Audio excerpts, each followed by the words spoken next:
Welcome back to the Two Blues podcast. Another live match preview, Early kickoff on a Sunday. We are getting straight into it. I will be joined by my co-host, Mr. C Money Picks, in about 5 minutes, so don't watch that. We do have the full contingent for the match previews, but a big game today. Big day of football today. Not just for Chelsea, you've got Manchester United, Everton, big game. You've got Manchester City, Liverpool at 4 o'clock, which is a massive game. I feel like we might have to jump back on here this evening and kind of just discuss the entire weekend's football because, from a hat-trick of goals from the penalty spot for Clive yesterday to a West Ham side that nearly managed to dig out a comeback against Arsenal yesterday. I feel like there's a lot to talk about from the Premier League in general, but let's get into the Chelsea-Aston Villa live match preview. And there have been a couple of changes again in this Chelsea team. We were kind of getting used to seeing the exact same 11 start for the A team in the Premier League, the A team, the so-called first team, whatever you want to call it. But there has been another little switcheroo with Jadon Sancho and Pedro Neto returning to full fitness this week, returning to the squad, or for Jadon Sancho at least anyway, in midweek against Heidenheim. Noni Madueke has been dropped out. Now, I expected this, and I did my short yesterday saying who is Chelsea's best front four, and I think the most common answer was the front four that's playing today, and that is definitely the front four that I would have picked today. Let's go from the back, though, as we discuss. We'll get into the individuals first in a minute. Let's run through the lineup first. Robert Sanchez has somehow retained his place in goal ahead of Philip Jorgensen. Not sure after Philip Jorgensen pulled out. One of the best goalkeeping performances I have seen from a Chelsea individual against Heidenheim. 11 saves and a fantastic 2 game-saving saves as well from Philip Jorgensen. Fantastic showing from him in midweek. And yeah, why he's not starting today, I do not know. If Robert this flashbacks already of Ollie Watkins going, drilling it past Sanchez, somehow squeezing it into the far post. Not, this is a serial getting beaten at his near post goalkeeper, and Ollie Watkins has the ability to beat him at either post. So I'm not looking forward to this today, particularly with a change at the back. Now, not sure whether this is injury enforced, fitness enforced. We will have kind of a quick look on the tweets, the Enzo Maresca press conferences, and see if there has been any reports or any updates as to why these players are not starting. But Moises Caicedo in at right back.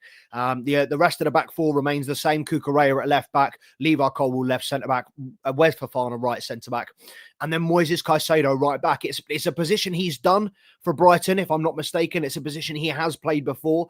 Not one that I'm kind of Malo Gusto's on the bench. I need to know why Malo Gusto's not playing before I kind of go, why have we jumped the gun and put Caicedo there?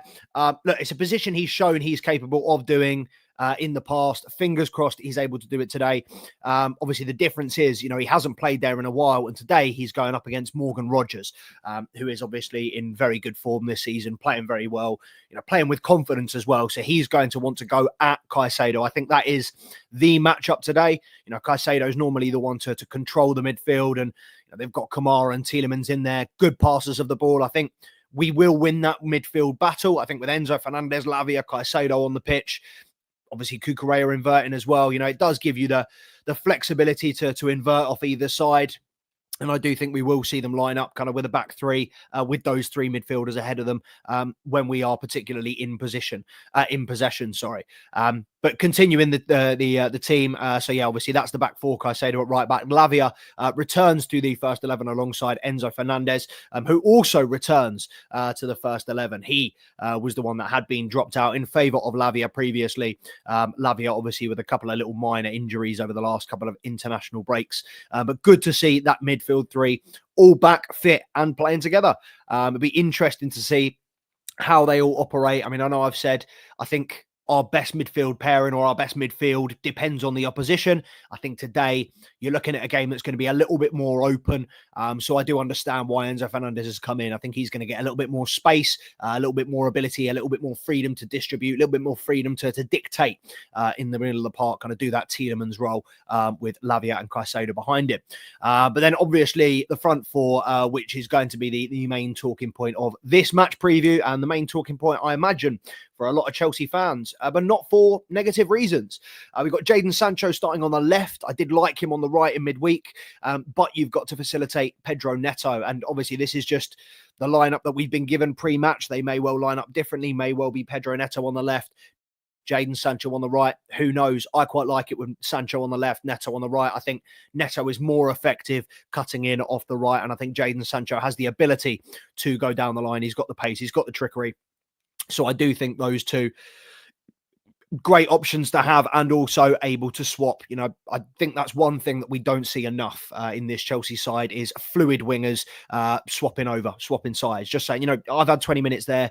You know, give me 20 minutes on that side. See if we can't confuse the defenders, freshen it up a little bit. I'd like to see a little bit more of that. And fingers crossed that's something that we can see today, because, you know, we've all said no matter who you think Chelsea's best front three, front four are, we have an abundance of talent, an abundance of riches there. And obviously the fact that we have players now that can play in 2-3 positions and can do those flexible roles is just an added bonus for Enzo Maresca to have. Obviously rounding out the team with Cole Palmer in the 10, obviously, and Nico Jackson up front. Yes, and Nkunku scored again in midweek, but let's be honest, I didn't expect Nkunku to start today. He is not on the he is on the bench alongside. We are back to full fitness, back to full strength on the bench. It is again looking like a solid Chelsea team. You know, Jorgensen, Badiashile, Malo Gusto, Tosin, Christopher Nkunku, Renato Vega, João Felix, Mykhailo Mudryk, and Noni Madueke. Very, very strong bench. Let's go through the Aston Villa team very quickly. I think Charms should be here any second. So the Aston Villa team, Emi Martinez, left back Luca Digne. Disappointing that Maatsen isn't able to start for Aston Villa this season. He's not got nearly the minutes that I was hoping, or even thinking that he would, to be completely honest. He is on the bench. But yeah, disappointed that he hasn't got more starts this season.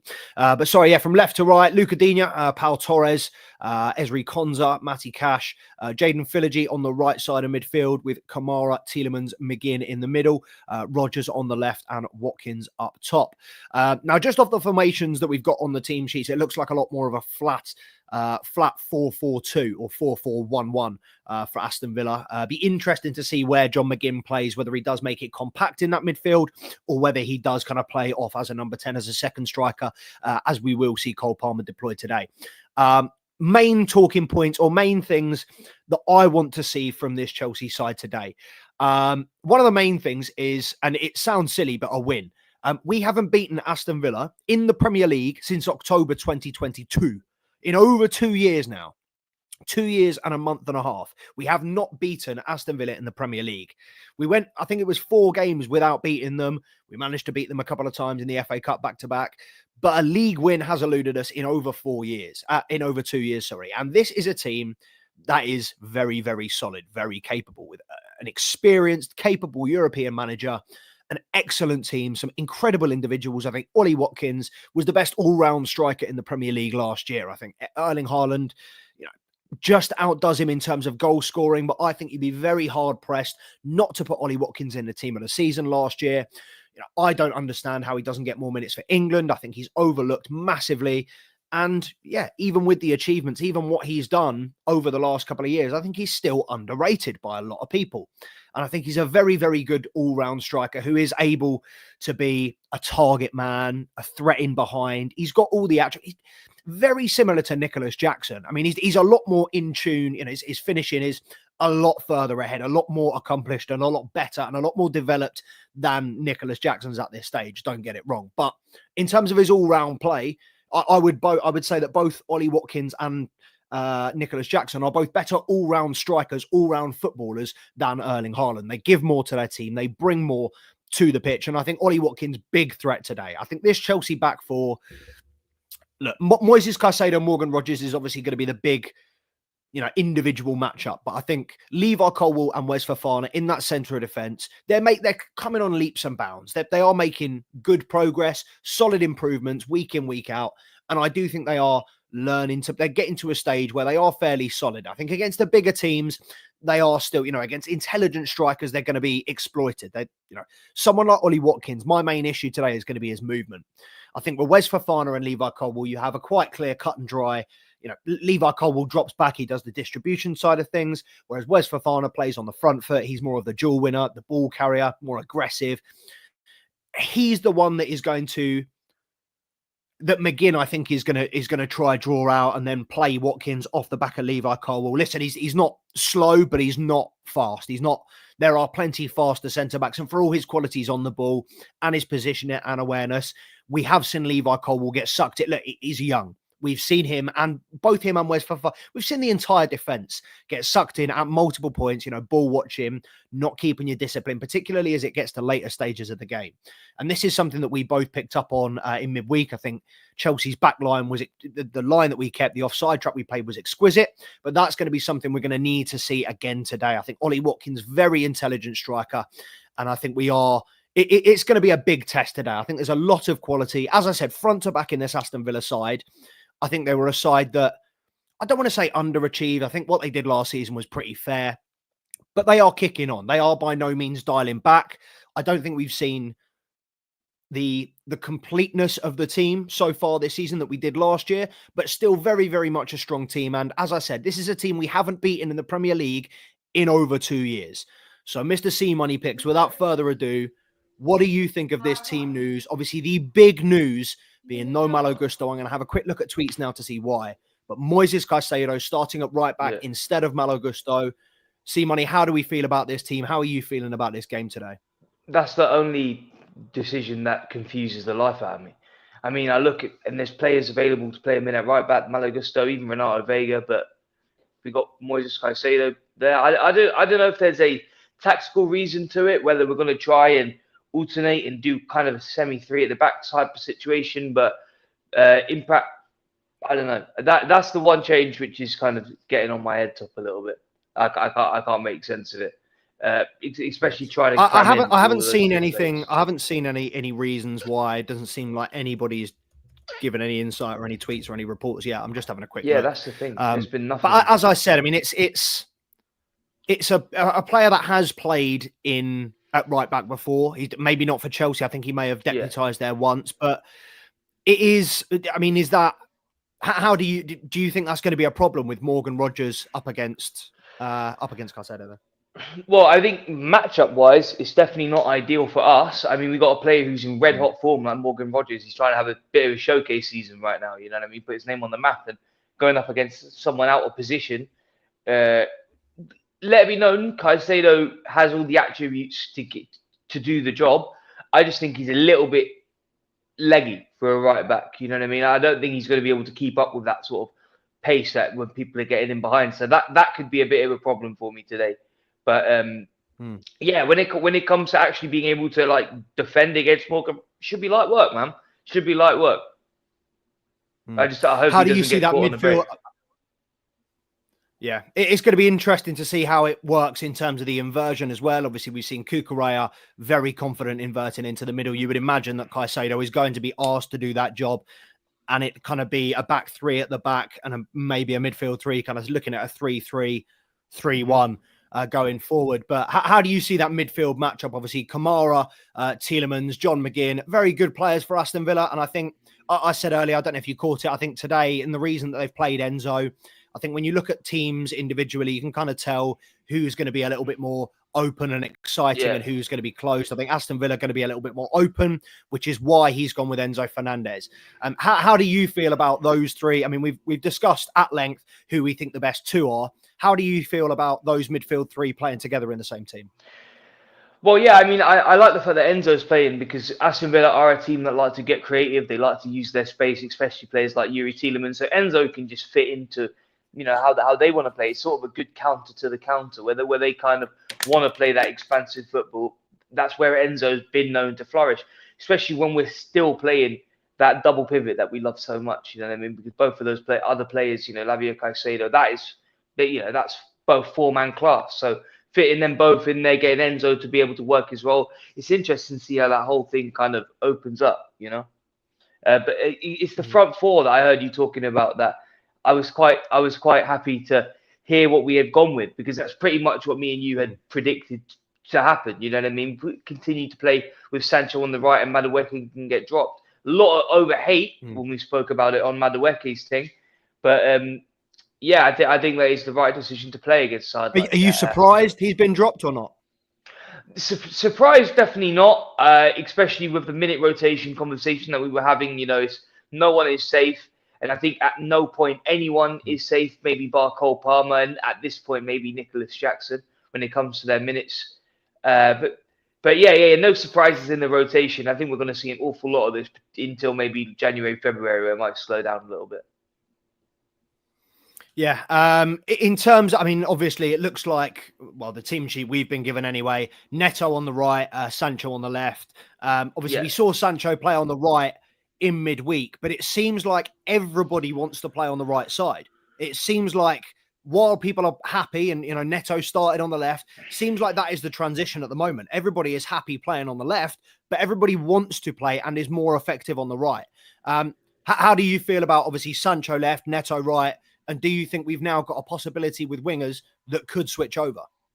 Well, I think our defenders should have the same problem because playing on the right is something that, we haven't been able to really get locked down consistently for a minute with someone that actually plays as a right back. But yeah, when it comes to that front three, as you said, the magician's cup, you know what I mean?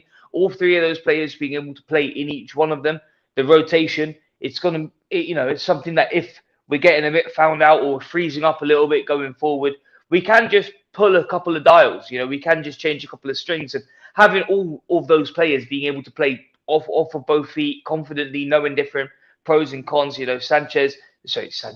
Sancho maybe put the ball in a little bit earlier when he's on that right wing, but from the left flank, he's probably a little more creative and a little bit more attacking and wanting to dribble and get in behind defenders. So I think it's good to kind of open up the door if we are to need it. If we bag a goal early, it changes the game.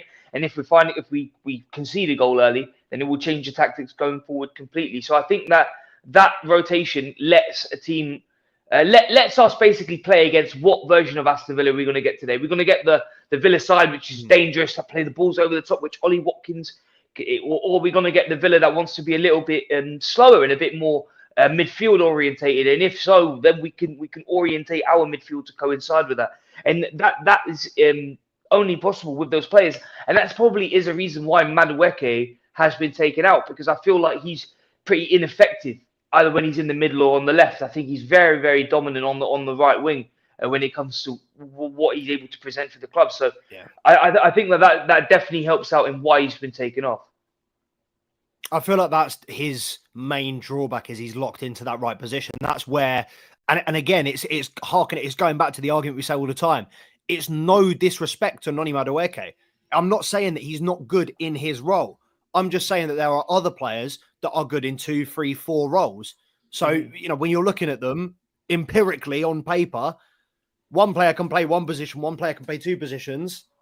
It's pretty obvious. Like, it's not, he's going to have to either just become a Saka, where you've got your trademark, a Saka, a Salah. You're a what?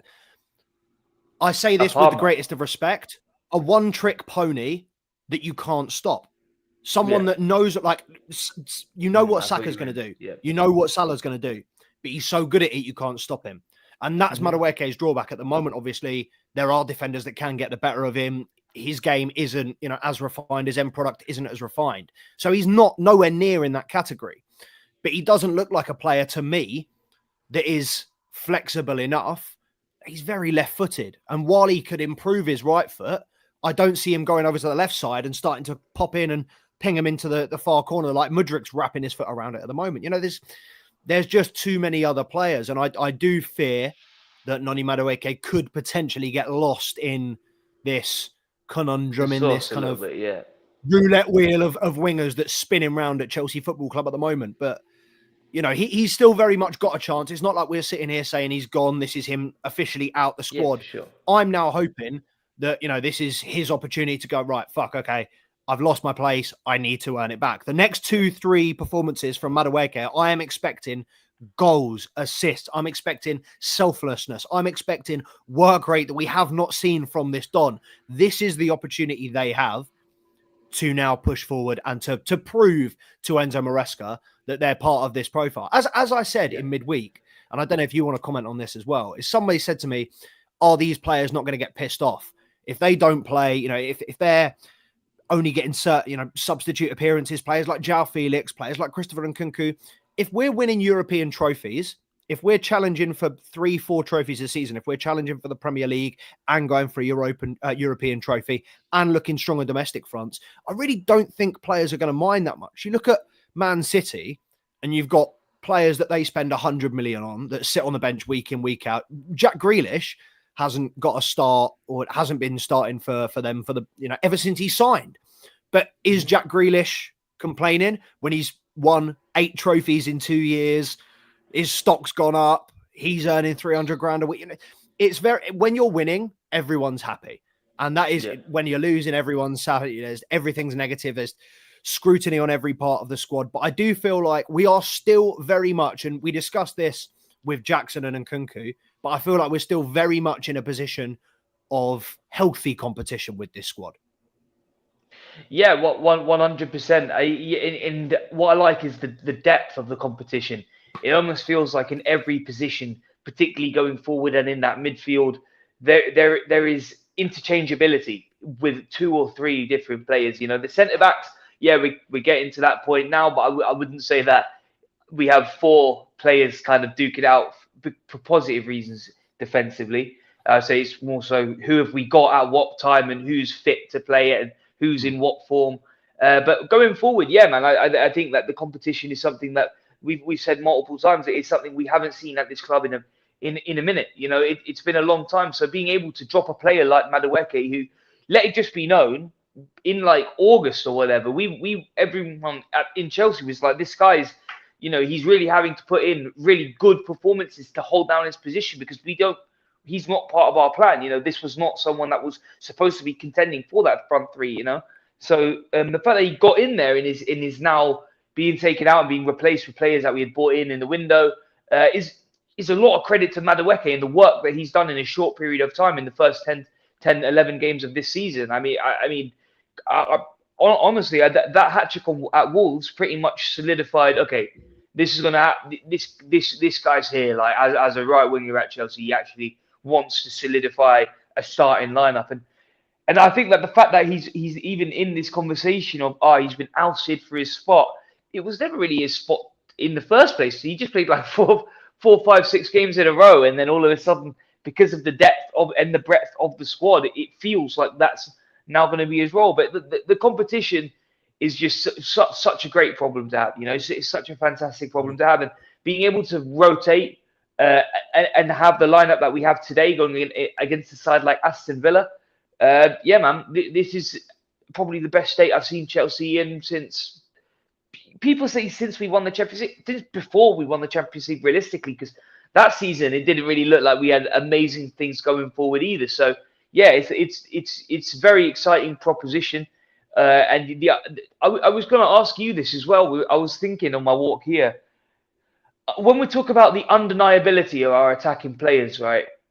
Is it Cole Palmer the only genuine, undeniable player, or has Nicholas Jackson done enough work at this point to consider himself the out-and-out striker? Because Christopher Nkunku is our leading top goal scorer in all competitions. So I think he is. I think he's got to the point where he's definitely for Maresca. He is nailed on number 9. He's a fixture in the team sheet. I think until he gets suspended or, you know, drops 3 stinkers in a row. We've seen Jackson have games where he doesn't score and isn't really that effective, and he still starts the next week and he comes in and scores and does well. I think what he does for the team goes under the radar sometimes when he doesn't get a goal. But just to spin that on its head, I said something yesterday which caused a couple of people to disagree with me. Is there a team in the Premier League that Christopher Nkunku does not start for right now? Right, as in this moment in time right now? Liverpool. 11 goals this season. People were trying to tell me he wouldn't get into the City side. He would. I'm 100%. trying to tell him that, Grealish and Doku don't get into the City side. Christopher Nkunku does. He gets in over Bernardo Silva, over Foden at the moment. People are trying to tell me that it doesn't get into the Tottenham side. If you think Archie Gray gets into the team over fucking Christopher Nkunku, if you think Bentancur gets into the team over Nkunku, He's part of that front three. You know, I argue that Kulusevski, you know, you could argue maybe not the front three, but he gets in over Solanke. There's not I don't know why I'm going with Tottenham as the most difficult team to get into.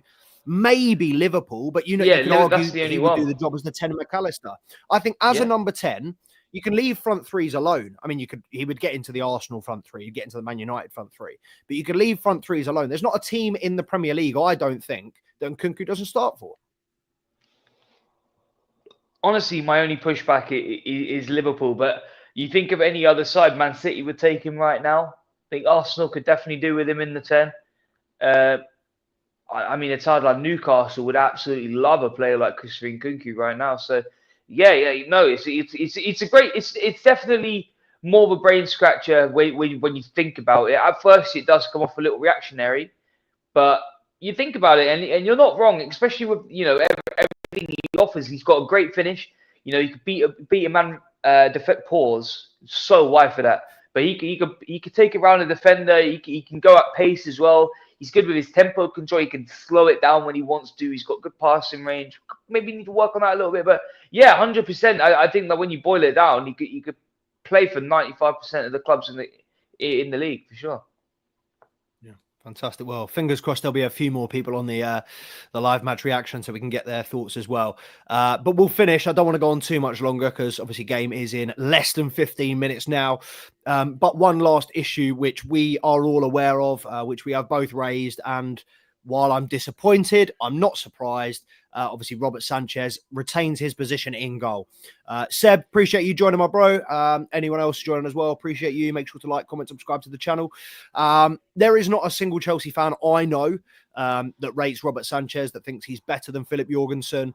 I just want to let people know as well, if you don't follow Strasbourg, or if you're not following our loanees, Djordje Petrovic saved another penalty yesterday. So this guy, there is nothing that Robert Sanchez can do that Jorgensen and Petrovic can't between them. I don't know why I'm going to ask you this question.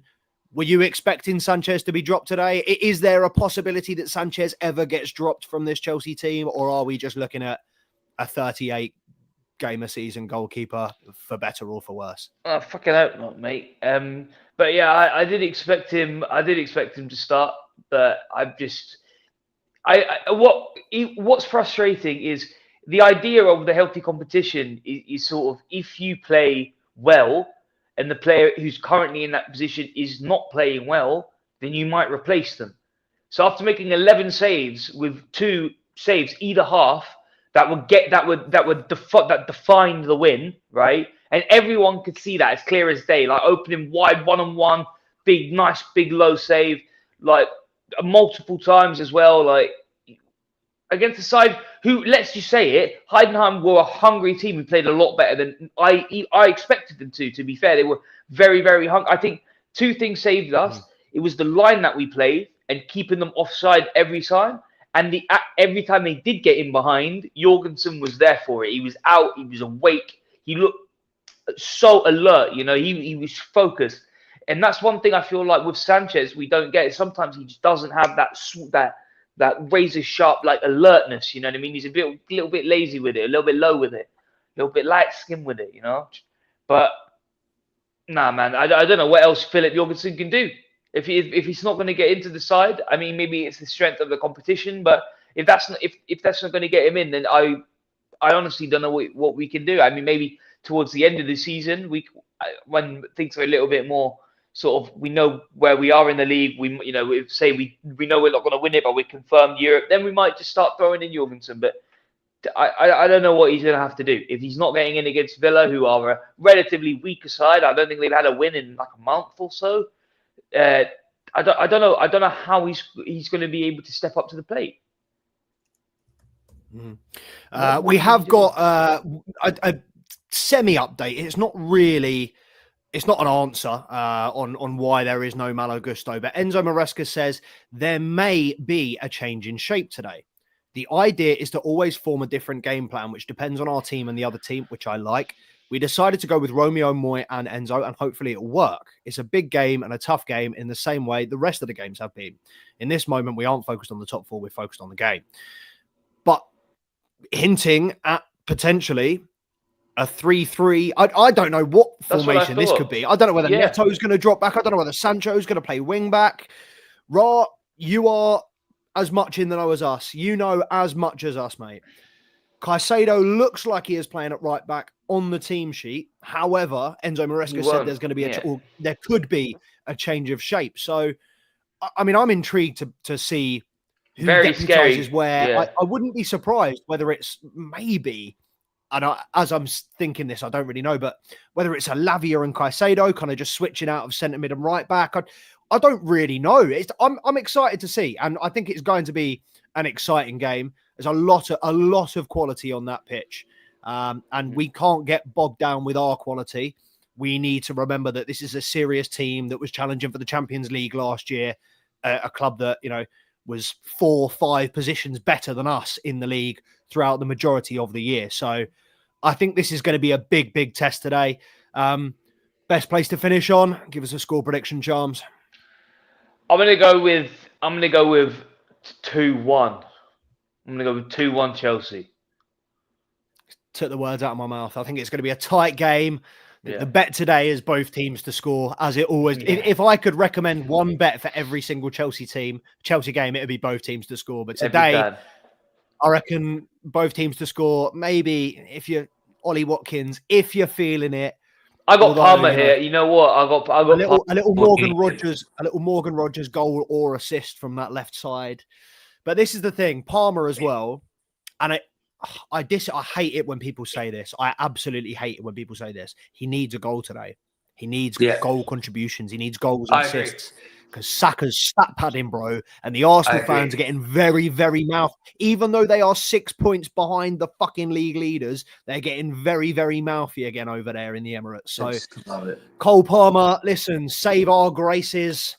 Please do something today. But obviously, at the end of the day, even if he comes out of today with 0 goals, 0 assists, if we win and if he has a good game and we win, I'm happy. I'm not going to sit here and whinge about it. But yes, today, more than any other game I feel this season, we have to trust Maresca. This is a team sheet that if this goes wrong, a lot of Chelsea fans are going to be straight on Maresca's back. All of the Gallagher-in fans, all of the Mount-in fans will come for Maresca's head top if we lose today. So the importance of defensive discipline, Moises Caicedo, you're going to have to... I'm going to need... I can't... After talking about Moises Caicedo being the most consistent player in the Premier League all week, I can't have a stinker today, bro. That is the most important thing for me. I like how you said that all appreciate week, every single person that's joined. We have to score at least 4. No, I said it's funny. You've been saying it all week, and then as soon as you said that this player is the most consistent player in the league, they slap him at right back where he hasn't played. Typical. It's standard, isn't it? Because no one's going to know this. So if he has a stinker or there's a viral clip or something, you're going to look like a fucking bellend, but you would bang on the money. That's the worst part about football, 100%. Isn't it? Everyone's a highlight merchant. We have to score at least 4 to be second. Let's get it done then. You know what I'm saying? Let's do it. Yeah, come on, man. Listen, goal difference is not something I'm looking at now. We started the season fantastically. Arsenal, big win yesterday, so they've probably crept ahead of us. I'm not looking at trying to beat out teams on goal difference. I being 4th and being 3rd, being above Arsenal on goal difference means no more to me than being below them on 4th on goal difference. So I have no issue with us. I think it's a tight game today. Like I said, Charms and I have both said 2-1 today. So guys, get your score predictions in, by the way. Last chance to get your score predictions in for the game. And don't forget, we're going to be going live the second the final whistle goes. We're going to be going live as well. Mr. C Money is going to be joining us this week. Beautiful to have the full contingent for Auntie Lynn's calling. Beautiful to have the full contingent for the live match reactions, particularly on such a big game, such a big day for football, man. Liverpool Man City later today. I'm going to have keen eyes on Manchester United Everton as well. Listen, man, football is back. International breaks are done. Let's get into it, man. Big day of streaming ahead of us. Everybody, let us know what your thoughts are. Rohan, Dylan, big love from love Chelsea from India. My phone case is even Chelsea. Big love, bro. Yes, Two Blues going global, man. Dylan, big up yourself. Seb, big up Let's do it. yourself. Smoked In Podcast. Go and follow that. Make sure to like, comment, subscribe to the channel at Two Blues Podcast on the Instagram and the TikTok. And like I said, guys, final whistle in 1 hour and 45 minutes. Meet us back here. We will be there.